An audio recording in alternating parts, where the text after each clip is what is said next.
ذرا سنو کہ جس باپ کو لگتا ہے کہ یہ میرے لال ہیں، میرے لاڈلے ہیں، اور جو باپ یو کے، لندن، ساؤتھ افریقہ اور دنیا کا سفر کرتا ہے اور لاکھوں کروڑوں کی پراپرٹی چھوڑتا ہے، قسم اللہ کی مولانا حافظ صدیق صاحب، میں علماء کے سامنے کہہ رہا ہوں کہ آج وہ اولاد اس باپ کی قبر پر جانے کو تیار نہیں، تو بے وقوف کا وہ باپ تھا جس نے ان کی دنیا بنانے کے لیے سب کچھ زندگی قربان کر دی، اس کی قبر پر آ کر فاتحہ پڑھنے کو تیار نہیں۔ ماں مر گئی، برسوں بیت گئے، کچھ کم بخت اولاد تو ایسی ہے کہ جن کو یہ بھی یاد نہیں کہ ان کی ماں دفن کہاں ہے۔ سنو یہ اس بات کو، اور ہم بے وقوف ان کے لیے پوری محنت کر رہے ہیں۔ نہیں سمجھا؟ کن کے لیے؟ جو فاتحہ پڑھنے کو تیار نہیں، جو قرآن بخشنے کو تیار نہیں۔ اچھا، ایسی اولاد ہم تیار کر رہے ہیں مولانا کہ شریعت یہ کہتی ہے کہ ماں مر جائے، باپ مر جائے، تو شریعت یہ کہتی ہے کہ مسئلہ یہ ہے شریعت کا کہ بیٹا نماز پڑھائے۔ مسئلہ یہ ہے نا، وقت کا اگر بڑے سے بڑا اللہ والا اور مفتی بھی کھڑا ہوا ہے تو شریعت پہلے، ایاز بھائی، لا اسلام کا قانون یہ ہے کہ شریعت یہ کہتی ہے کہ ماں اور بیٹا، اگر ماں یا باپ پڑھتا ہے تو شریعت کہتی ہے کہ اس کا جو سب سے قریبی خون کا رشتہ دار ہے وہ نماز پڑھائے، ہے نا؟ ابھی پرسوں میں نماز پڑھا رہا تھا تو ہم نماز کے لیے آگے بڑھے، لیکن ہم فوراً پوچھتے ہیں، میں نے پیچھے پلٹ کر پوچھا کہ ان کا بیٹا کوئی ہے جو نماز پڑھا سکے؟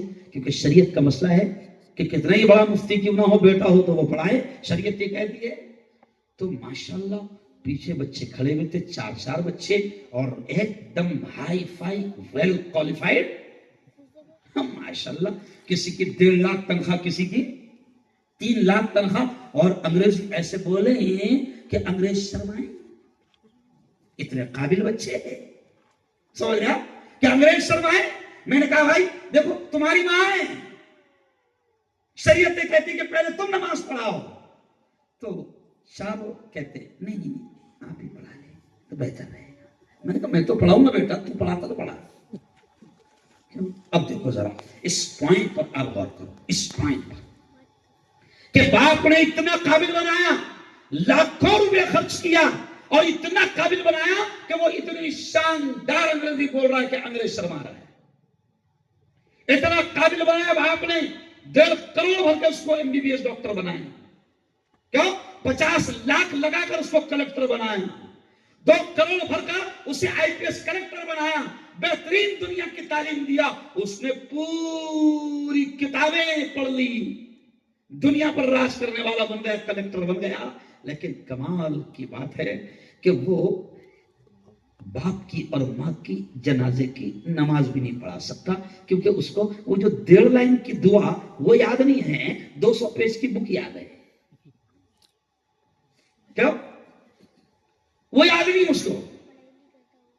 تو باپ قصوروار ہے، باپ قصوروار ہے کہ اس کو اتنا بھی نہیں سکھایا کہ تیرا باپ مر گیا تو دعا تو پڑھ، کرائے کے مولوی میں وہ دم نہیں رہے گا، اس کو تو جتنی فیس ملے گی اس کے حساب سے پڑھے گا، نہیں سمجھا ہے نا؟ اور وہ فارمیلٹی پوری کرے گا، کیا کرے گا؟ ہاں وہ بھی نہیں ملتی مولانا کرے، وہ فیس بھی نہیں ملتی، سمجھ رہے آپ؟ ہاں تو اب اس کو وہ بھی دعا یاد نہیں کہ ماں مر گئی، باپ مر گئی، تو ماں وہاں پر کھڑے رہ کر پڑھے اللہم اغفر لحینا ومیتنا۔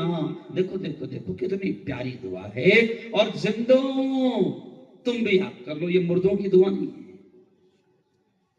کیوں بھائی؟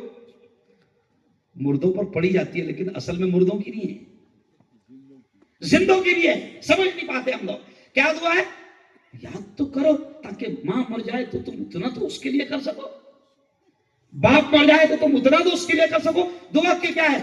اللہم اغفر لحینا ومیتنا وشاہدنا وغائبنا وصغیرنا وکبیرنا وذکرنا وانثانا اللہم من احییتہ منا فاحیی علی الاسلام ومن توفیتہ منا فتوفہ علی الایمان۔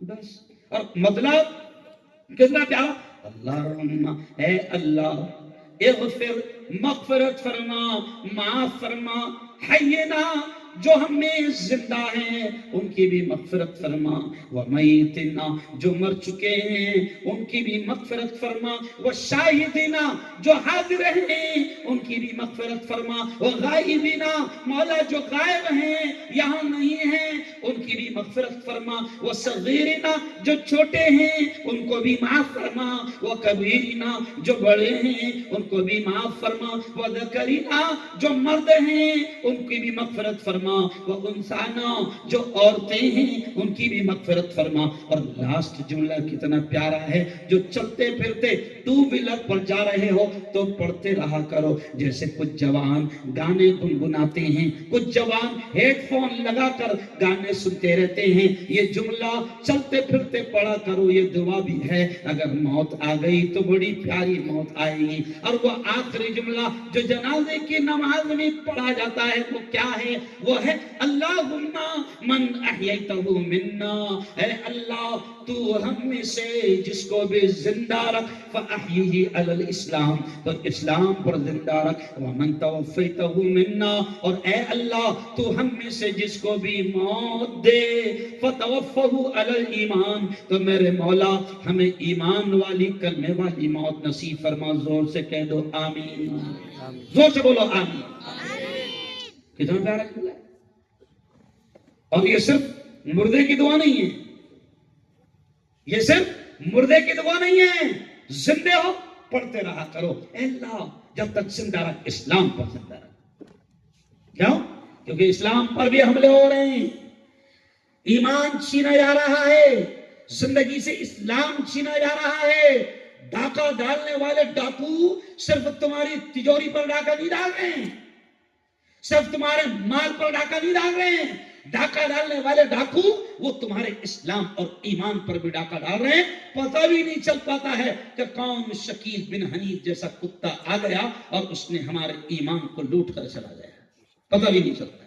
اس لیے ہمیشہ اللہ سے دعا کیا کرو کہ اللہ زندہ رکھ تو اسلام پر زندہ رکھ، اور موت دے میرے مولا تو ہم سب کو ایمان والی کلمے والی موت نصیب فرما۔ ہمیشہ اللہ سے یہ دعا کرتے رہا کرو، کیونکہ شکیل بن حنیف آ سکتا ہے، کوئی قادیانی آ سکتا ہے، کوئی نبی کا دشمن آ سکتا ہے، کوئی نبی سے نفرت کرنے والا آ سکتا ہے، کوئی دین سے نفرت کرنے والا آ سکتا ہے، اور بہترین شکل میں آ سکتا ہے، شاندار اس کا جبہ ہوگا، بہترین نمازی لگے گا، بہترین داڑھی ٹوپی ہوگی، اور کب کیسے بہکا دے گا اور ایمان سے کھیل لے گا اور نبی کی ذات سے ہٹا دے گا، آپ کو اور ہم کو پتہ بھی نہیں۔